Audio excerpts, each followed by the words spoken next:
First, you have some time to look at questions 1 to 6.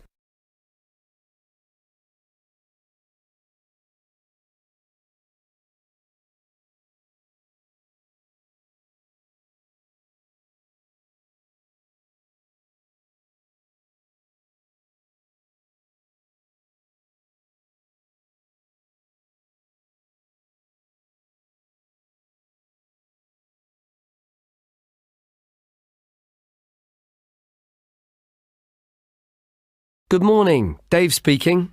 Oh, hi. I'm phoning about a short story competition. I saw an advert in a magazine and I was just calling to get some details. Yes, certainly. I'm the competition organiser, so I should be able to help. What kind of details are you looking for? Well, does it cost anything to enter? Yes, there's an entry fee of £5. Okay, that should be fine. It's a short story competition, so how many words is that? Well, we want to give people a reasonable amount of freedom, but the guidelines are around 3,000 words. Oh, that sounds quite a lot. Well, it's not as much as it used to be. We did have a limit of 5,000 words, but some people thought that was too many. So this year we've reduced it. Right. And does the story need to be about anything in particular? No, you can write about any topic you like. But the main point of the competition is that it has to have a surprise ending. Oh, I see. That sounds interesting. I don't think I've ever written a story like that before. Yes, it's something we've introduced for this year's competition. Right. I'm 18. Is there any age limit? Yes, you need to be 16 or over. So if you're 18, that's fine. Great. So you have the competition once a year, is that right? Yes, we start advertising in January, and the competition takes up a lot of the year. We give people a few months to write their story, and then it takes quite a long time to judge all the entries and to announce the winners. I see. So when is the closing date for the competition? It's already April. I hope I'm not too late. No, you've still got plenty of time. You need to submit your entry by the 1st of August. After then, it will be too late. Although you can always enter next year's competition. Okay, good. So how do I enter? Well, we have a website, and the best way to enter is to complete the entry form online. We also have more details of the competition on the site. Shall I give you the web address? Yes, please. OK, it's www.comp4ss.com, and that's the number 4, not the word 4. Okay, thanks. I've got that. So I can complete the entry form online, but how do I send the story? Do I print it out and send it to you? Well, you may want to print the story out so you can review it, but don't post it to us. When you've finished your story, you will need to email it to us. The email address is on the website I gave you. Okay, that's fine. Before you hear the rest of the conversation, you will have some time to look at the questions 7 to 10.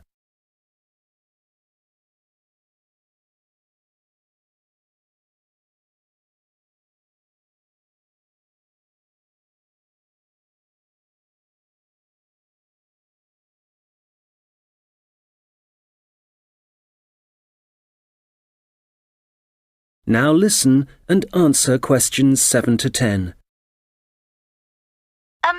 Can you tell me a bit about how the competition is judged and what the prizes are? Yes, of course. Well, once we have all the entries, I send them to all the judges. Our competition is quite popular, so we are lucky to be able to use famous authors who are very interested in the competition. That's fantastic! It's great to know that someone famous will be reading my story. Yes, that's right. It takes them quite a while to read through the entries, but eventually they decide on the top 5 stories. I see. And what happens then? Well, they will be published online so everyone can read them. They will not be in any order at this point. They will just be the 5 stories that the judges think are the best. And do all the top 5 stories get prizes? No, it's just the top story and the runner-up. So how is the top story decided? Well, once the top 5 stories are available, it will be the public who will vote for their favourite story. Right, I see. So I need to get all my friends to vote for me then? Yes, that's a good idea. And what is the prize? Well, the runner-up gets a prize of £300. But the winner gets a trip to Spain to attend a workshop for writers. Wow, that's brilliant! I'd better get writing straight away. Yes. Good luck. Thanks. That is the end of section 1. You now have half a minute to check your answers.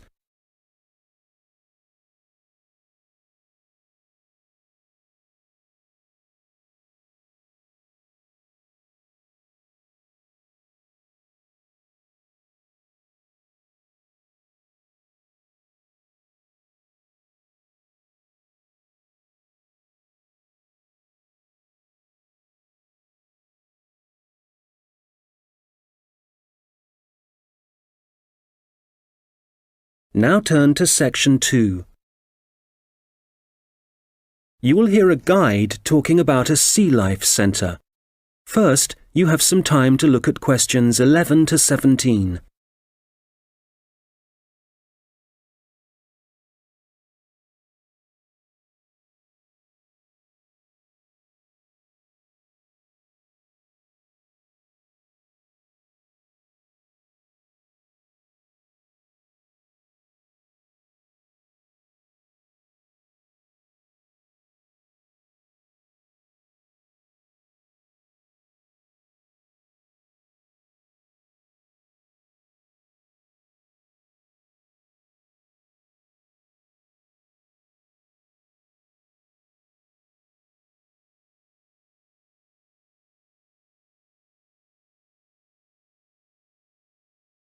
Okay, so hi everybody and welcome to the Sea Life Centre.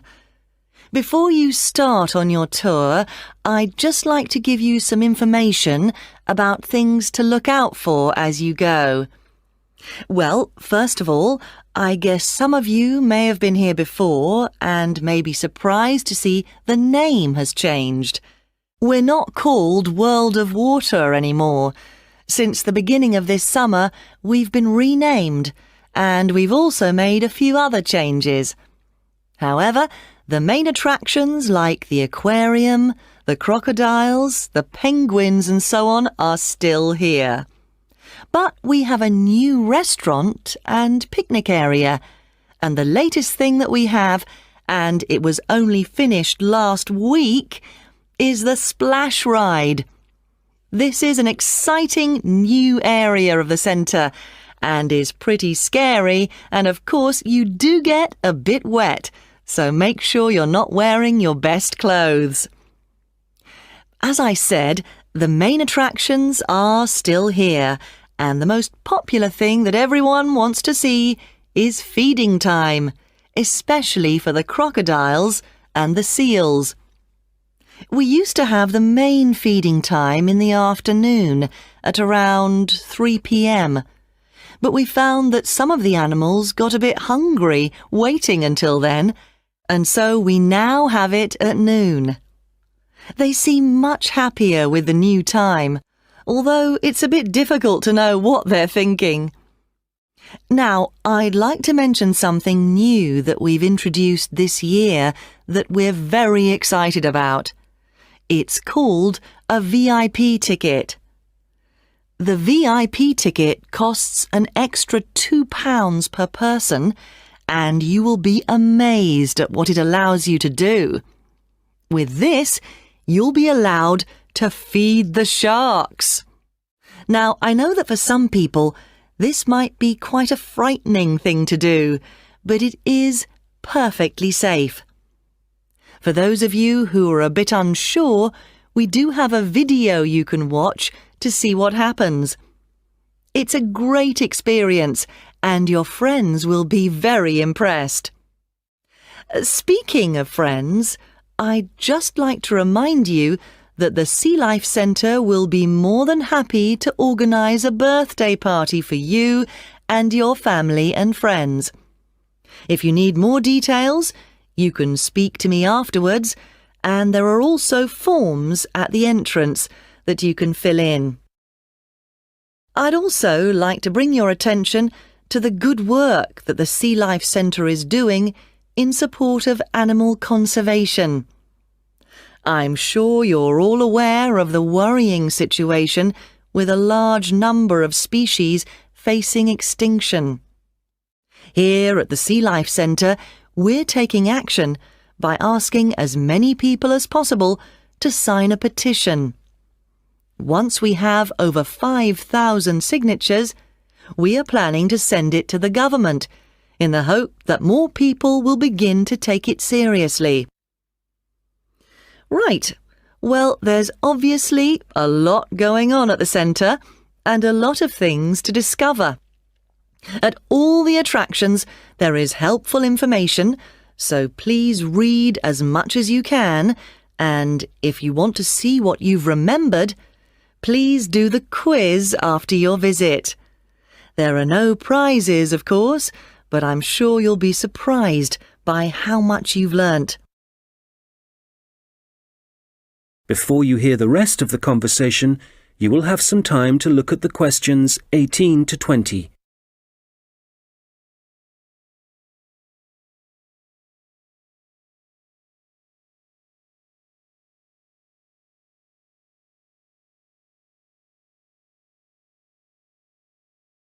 Now listen and answer questions 18 to 20. So, before I leave you all to start your tour, I've just got a few tips. There are a large number of attractions, and you may not have time to see them all. Of course, there are the old favourites like the aquarium and the crocodile cave, but if you don't have time to see everything, make sure you visit Turtle Town, which is beyond the aquarium and the seal centre.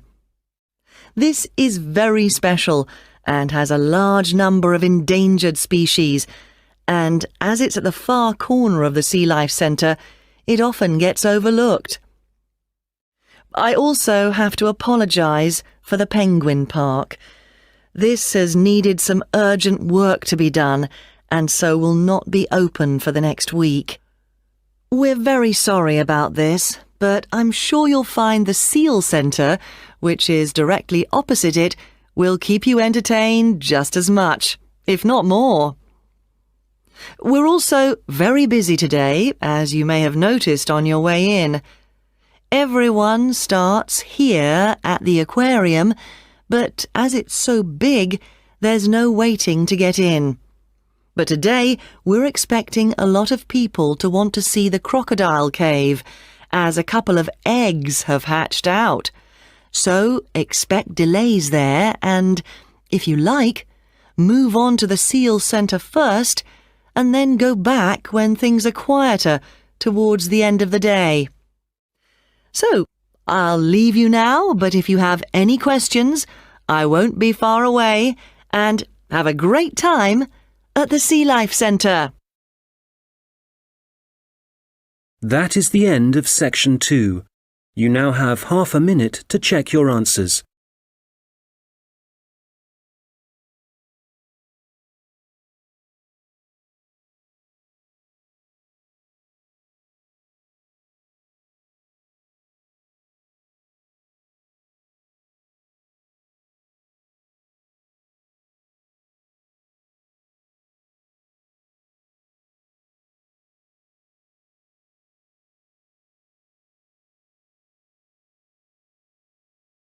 Now turn to section 3.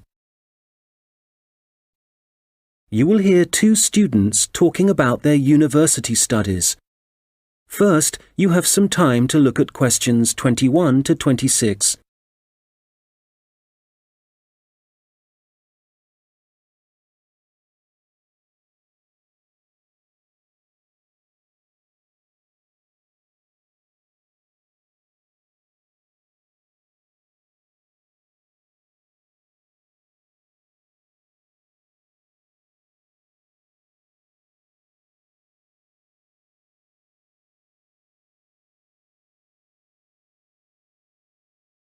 Oh, hi, George. How's it going? Hi, Martina. It's going well. How about you? How's university life? Well, it's great. Apart from the studying, of course. Yeah, me too. What are you studying? I seem to remember that you were going to do art. That was your best subject, wasn't it? No, not really. I just liked the teacher. He was French and had an amazing accent. My favourite subject was history, but I couldn't see what career that would give me. Oh, right. So what did you choose? Well, I found it really difficult to decide. I was really good at science, but I must admit, I never really enjoyed studying it. So, in the end, I decided to opt for English, which was my second favourite subject, and I thought it would be more useful to me than studying anything else. So, that's what I'm doing. How are you finding university? Well, it's a bit of a challenge, I suppose. Are you finding it difficult? Well, some of it. I'm doing mechanical engineering, which is really interesting, but it covers quite a lot of areas, like materials science, machine design, physics, and of course mechanics. And they're all fine. But it's maths that I'm struggling with. It's a lot harder than it was at school. I can believe it. It all sounds very difficult to me. But then I never was very good at mechanical things. I suppose it must involve some practical work. Well, not at the moment. Currently, it's nearly all theory, so it's a bit heavy going. I guess you need to start with that so that you can get a grasp of the concepts and learn a few facts before you start putting it into practice. It must be a lot different to the course that I'm taking. Yes, but in a few weeks we'll be having a lot more practical experience. In fact, I've got a great assignment this term working on jet engines, which means I'll be going on a few field trips to a nearby airport. Oh, that's great. It sounds like you're going to be very busy. Yes, I'm not sure how I'm going to cope with the work. We have a lot of lectures, and that's fine.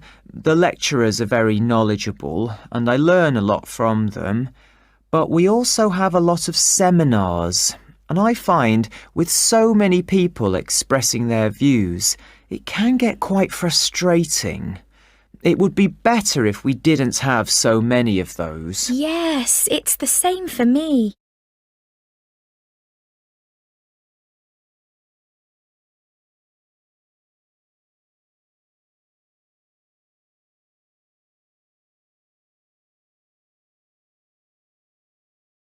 Now listen and answer questions 27 to 30. How are the students at your place? Well, I haven't really met anyone yet. They all seem a bit quiet. Perhaps they're working hard. They don't appear to be very studious here, but they are very friendly. I must say, I've been doing a lot of sitting around and chatting over the last week or so. Well, that's good. The only person I've spoken to really is my tutor.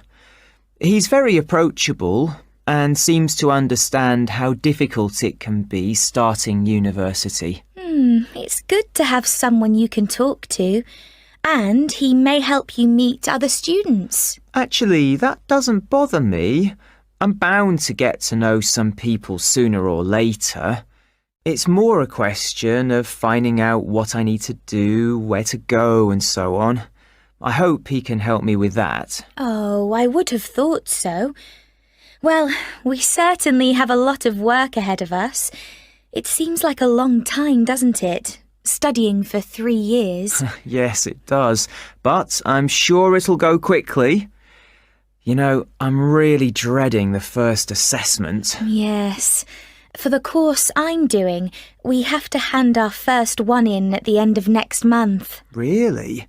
So, have you got the topic yet? No, but we'll get it soon. I'm not sure how much we have to write yet. Not too much, I hope. I know what you mean. And it's hard to study, especially where I am now. Oh, where are you living? I'm living in a hall of residence. I thought that would be a good idea, as there'd be a lot of people around, but I'm finding it a bit noisy. I can see that I'm going to have problems when I really need to get down to some work. So, I guess you need to be somewhere on your own then? Yes. Well, I do like to have some people around me, so I'd prefer to live with a family somewhere, in a house not too far from the university. Well, good luck with that. Yes, thanks. And good luck to you as well. Oh, I have to dash now. I've another lecture in 10 minutes. Bye for now. Bye. That is the end of section 3. You now have half a minute to check your answers.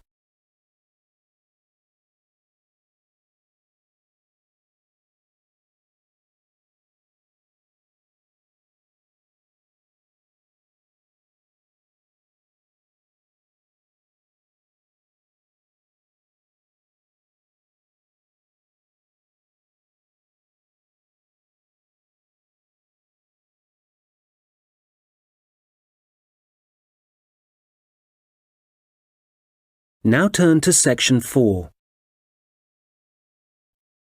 You will hear someone talking about creating a presentation. First, you have some time to look at questions 31 to 40.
Now listen carefully and answer questions 31 to 40.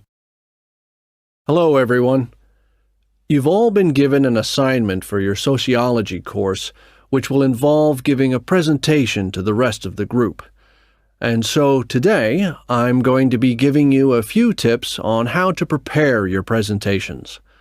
This should help you with your current assignment, but a lot of the principles I'll be putting across will be general principles which will, of course, help you with all your future presentations. So, first of all, the most important thing to consider is your audience, and in this instance, your audience are the other students in your group. There are 3 points to bear in mind. Firstly, you need to ask yourself what they need to know. Secondly, it's useful to consider whether they'll be supportive or not.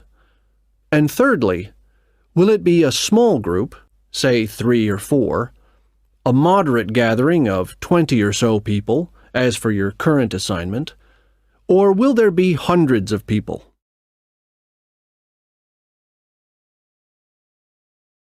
Having said all that, what I'm about to tell you will apply equally to any audience. So, how do you structure your presentation?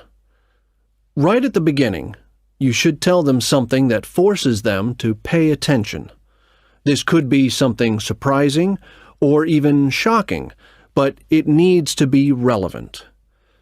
After that, you need a list of items or topics showing them what you'll be covering, rather like an agenda. And then the main part of the presentation will follow. This main part will be the detailed information you'll be presenting, and could include facts, statistics, personal experiences, etc. After this, you should summarize what you've presented and close with what I call next steps. For this assignment, you could simply point the group to other sociology reference material. In other cases, you may want to suggest some actions that people can take.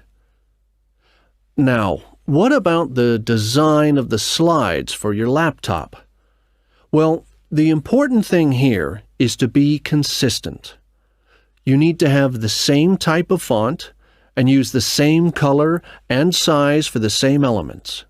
For example, all headers need to look the same. All bullet points need to be presented in the same way. And don't just stick to words. Bring the presentation to life by adding graphics. These could be in several forms, such as pictures, flowcharts, diagrams, histograms, and so on. And so let's move on now to presenting.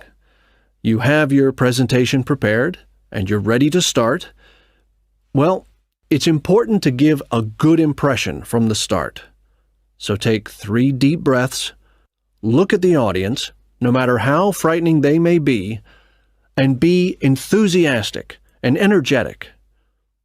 As you go through the presentation, remember to provide some variety in the way you speak. So, for example, you can talk fairly rapidly for information that may be familiar, but then slow down for more unfamiliar sections. And change your tone as you speak. Don't keep it at the same level all the way through. As I mentioned, look at your audience. A good tip is to pick people out and look at them for around 5 seconds. Not looking at the audience gives the impression that you're either not interested in them or terrified of them. Looking too long at one particular person may make them feel rather uncomfortable.